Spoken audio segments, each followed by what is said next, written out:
जय जगन्नाथ। सर्वमंगल मंगल्ये शिवे सर्वार्थ साधके शरणे त्र्यंबके गौरी नारायणी नमस्तुते।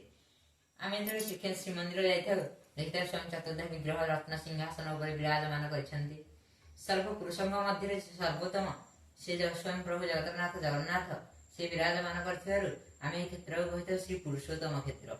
किंतु जो शाक्त मैंने श्रीमंदिर को प्रवेश करते श्रीमंदिर दर्शन करते पुरुषोत्तम क्षेत्र नुहे ये शक्ति क्षेत्र शक्तिपीठ तेणु या नाम देते श्रीक्षेत्र। श्रीक्षेत्र कहीं ना श्रीक्षेत्र को कौन बाह्य शत्रु आक्रमण हो बाटर जगन जगजननी बाटमंगला एवं श्रीक्षेत्र मध्य को जगी जगजननी उग्रतारा। श्रीक्षेत्र को स्वयं पालन कर जगजननी विमला अन्न रंधन कर जगजननी कमला अर्थात महालक्ष्मी एवं चुली जालुं जगजननी हिंगुला एवं समग्र श्रीक्षेत्र श्रीमंदिर को रक्षा कर देवी उग्रतारा।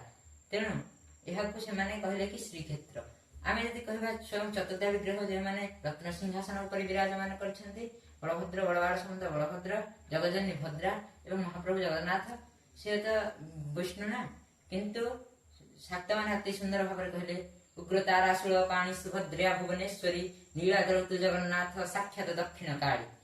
जे बड़वाड़ सामंत बलभद्र जे विराजमान करछन्ति से होछन्ति स्वयं देवी उग्रतारा एवं जगजननी भद्रा जे मध्य विराजमान करछन्ति तांको से माने तुलना करछन्ति देवी भुवनेश्वरी सहित एवं स्वयं प्रभु जगन्नाथ जगन्नाथ होछन्ति देवी दक्षिण काली। तेणु से दक्षिण काली कर्चनार बिंद जुगल अनंत कोटि धन्यवाद प्रणिपात जनाछि। जय जगन्नाथ।